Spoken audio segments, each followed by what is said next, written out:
Here we are on our final review, and we're going to cover loops today. And there's two types of loops that we're going to look at. We're going to look at counted loops and conditional loops. And in C Sharp, a counted loop is called a for loop, and a conditional loop is called a while loop. There are other versions, but we're going to stick with just the while loop. There's no point to the other ones because anything you can do with that loop, you can do with the other ones. All right, so how do you make a loop? What is a loop? First of all, a loop is just a section of code that is intended to repeat, and it'll repeat itself until some condition is no longer met. Right, so what that means is maybe you're going to loop for a specific number of times, loop exactly 4 times, or we're going to loop until the user enters in valid data, for example. So that's what we're going to be doing here. So first up, let's look at the counted loop. The counted loop is a for loop. I'm going to work in the same code set I was before.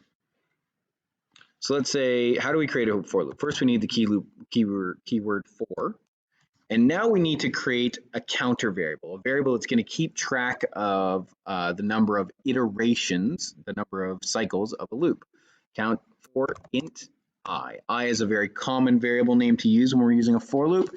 If you have loops within loops, what that means is that you're going to be using different letters inside. So it might be for int I, for int j, for int k, and so on and so forth. So for int I, and let's set it equal to 0.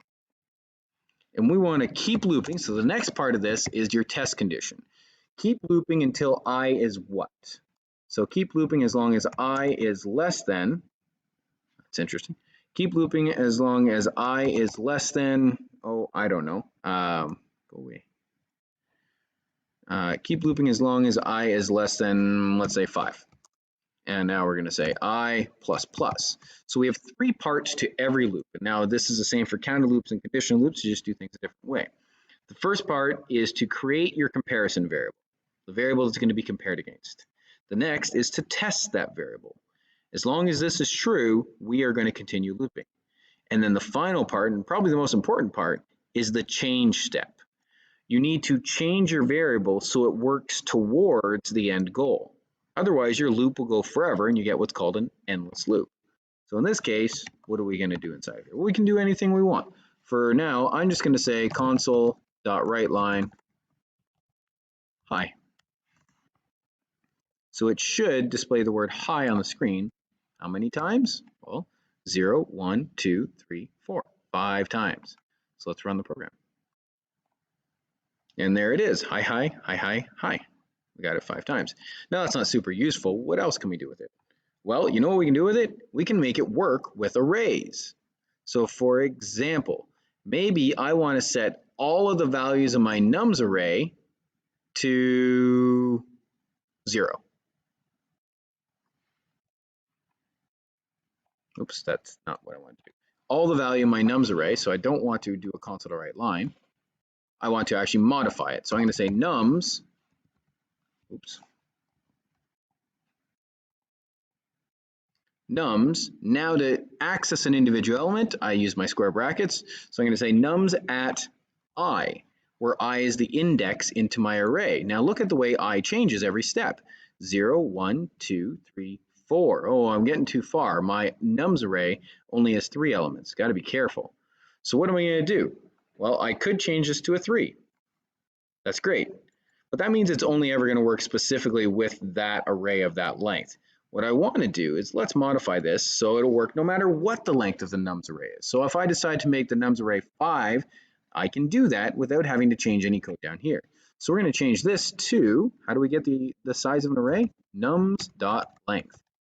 Do I need to subtract 1 from this? I don't, because I'm checking to see if it's strictly less than. So if the length is 3, that means it's going to go 0, 1, 2.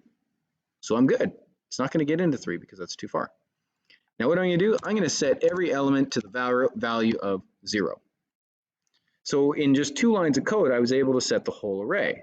Now you're like, well, it was only 3 lines of code to set the original one. True, but what if the nums array had 10,000 items? Well, this one would be 10,000 lines long, and mine would still be 2. That's the powerful part about when we combine loops and arrays. So we can do this with more than just assigning a value, or we can be a little bit more tricky with it. Let's change this to 5. All right, I'm just going to comment out these other lines for now because we don't really need them. And down in here, this is going to set all of them to 5. Great. Let's leave that for a second. Let's go down to our display data. I'm going to move this below our for loop. So we're going to display the data after we've set it, of course. So down in our display data code, we just said do logic here to display it. So let's do the logic. How would we normally do that? Well, we want to display all the values of the numbers array. You'd be like, but it's called nums. No, it's not. This variable is called nums. This is a different variable called numbers. They both point to the same memory location. Remember, if I change numbers, it will also change nums. So what we're going to do here is just display the values in the array. So console.write line, let's say value, and then I'm going to output the value of the numbers array. Concatenation, numbers, square bracket what?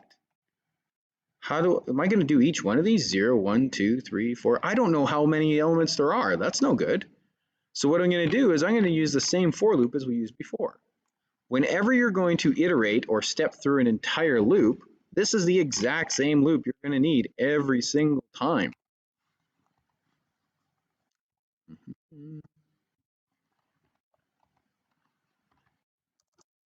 So what goes in here now?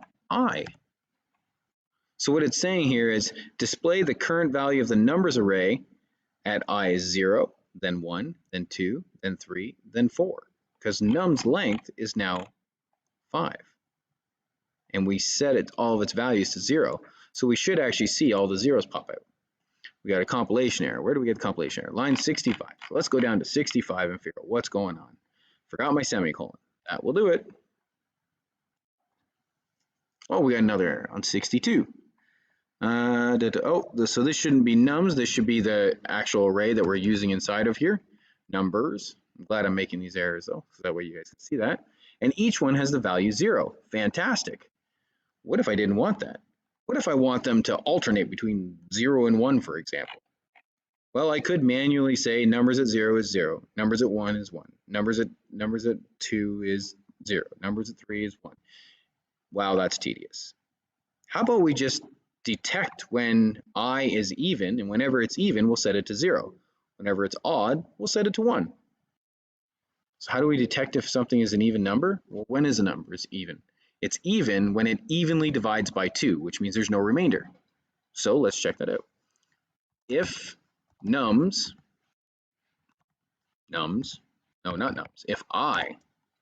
if I mod 2 is equal to 0. So that means if it evenly divides by 2, no remainder, then we want to set it to be a 0.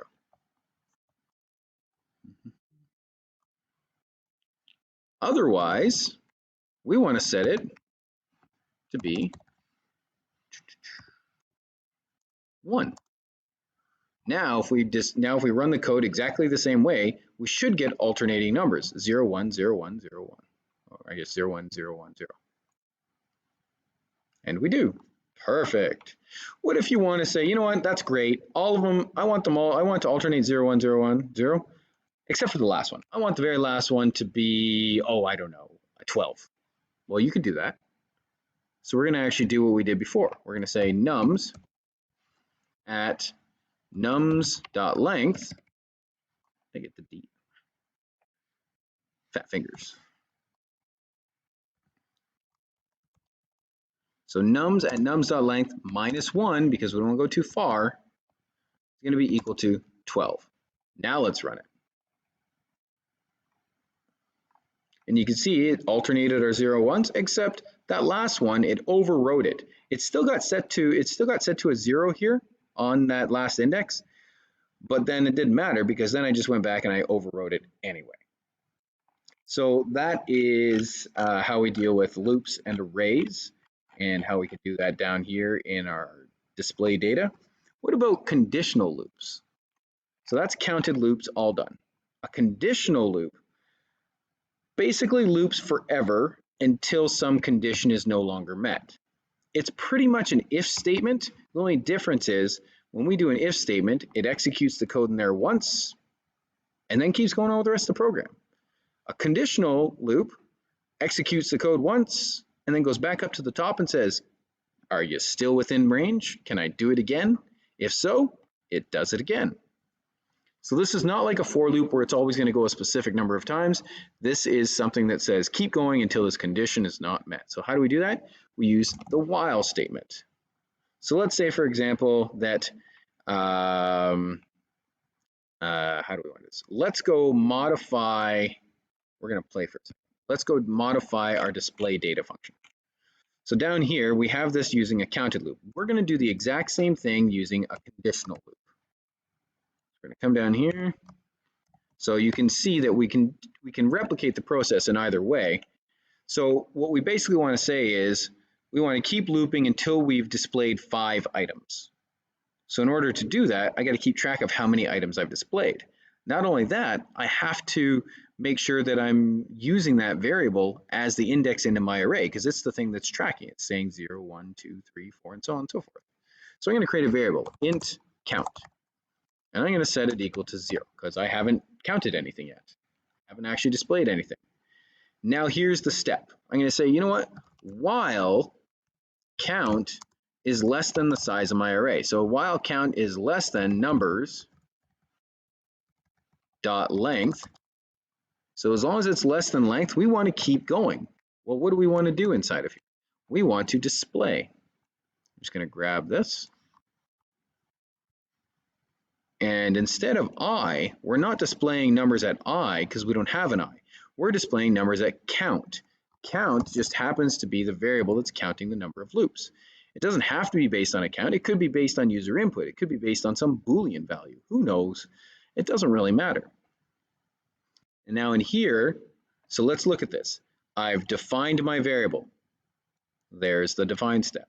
I've set up my variable. The next one is to test your condition. I'm testing my condition, just like right here. And the final step is to work towards the end goal. I haven't done that yet. Where am I going to do that? I'm going to do that at the bottom. And so how do I add to this? Just count plus plus. So why did I do it at the bottom and not at the top? Well, because I haven't finished the work yet. And if I do it too early, that means this value is going to be different. It's not going to be what I expect it to be. I expect it to be 0 to start with. If it's already a 1, that means I'm never going to display the first element. So what you can see here is that we've achieved the same logic as this for loop down here with this while loop. Again, you don't just have to be counting things. You could be doing anything at all. Normally, I'll show you a second where we can use it a little bit more effectively.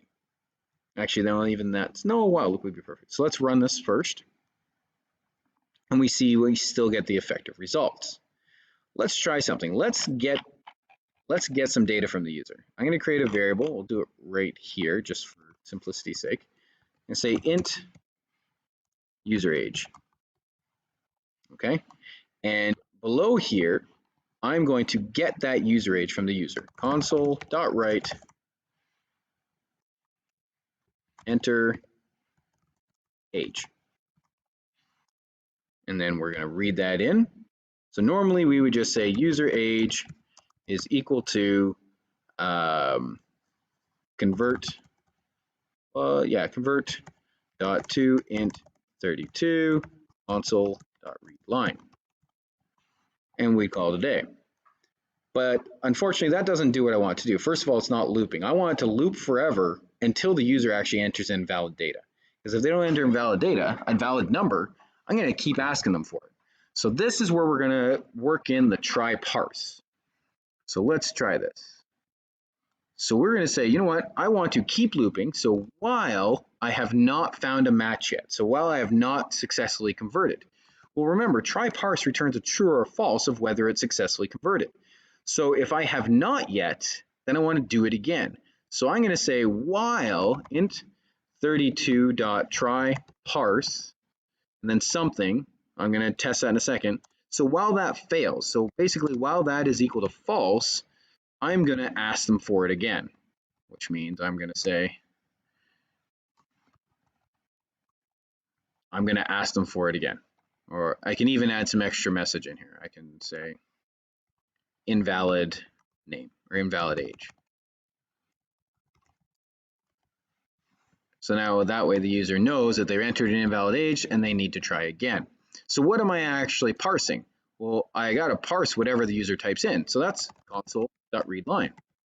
And it is a string. Remember, try parse can only convert strings. We're going to try and convert it into the user age. So we're going to say out user age. Now, this whole thing is a little bit ugly. Why int32.tryparse? So it's going to get the user's data. It's going to try and parse it. If it succeeds, it's going to store the result in user age. And this whole thing is going to return a true or a false. If it fails and returns a false, that means a match here, it equals false. It's going to come in and say, you know what, not good enough. Try again. Enter the age again. If it's true, so if it actually successfully does that, it's going to fail this check. And that means it's going to jump out of the while loop and continue on with the rest of the program. Let's try this out. Enter age, 17. And it worked. It finished. Let's try again. Run. Enter age, boat. Invalid age, enter age. Okay, boat. Invalid age, enter age, bill. Oh, no good. How about 54?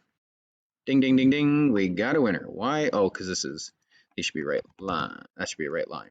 There we go. So that's how we can effectively use the while loop. It doesn't always have to be counting anything. This one says keep looping until we get good data. And this is the way you should be looking for data from the user. It's a little bit more verbose than just saying what's your age, get your age. Because this one will actually safely protect us from the user making mistakes and putting in bad data. If we don't do this, you can pretty much guarantee at some point your program is going to crash when you least want it to. So that is counted loops, conditional loops. The one thing that I didn't cover is that you can actually have loops within loops. So you might create a system where you do something like this. Let's say we want to display all the pieces on a checkerboard. Now imagine the way a checkerboard is. It's set up like rows and columns. So let's say I wanted to do, and we know that a checkerboard is 8 by 8 rows and columns. So let's say for int I, and you know what, I'm going to use the word, instead of I, I'm going to actually use a different variable name. I'm going to say row. And you say for int row is equal to 0. Keep looping as long as row is less than 8. So that means 0 through 7. So that's 8 rows. And then row plus plus. Similarly speaking, inside of that, I'm going to say for int column or col equals 0. And this one also has 8 columns. So column is less than 8, column plus plus. What we've created here is a nested loop. What it means basically is for every one row, look at all 8 columns. So if you're trying to visualize the checkerboard, it's basically saying look at the first row. Now go to square 1, 2, 3, 4, 5, 6, 7, 8. Go to the next row. 1, 2, 3, 4, 5, 6, 7, 8. Go to the next row and continually do this. So basically it's looking through the entire board, one row at a time from left to right. And then it goes down to the next row and continues this whole process.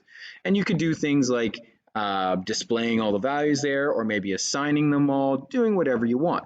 But that's why and how we may want to use a nested loop. If you're building, say, like a tic-tac-toe game, this is how you could look at every space on the tic-tac-toe board, things like that.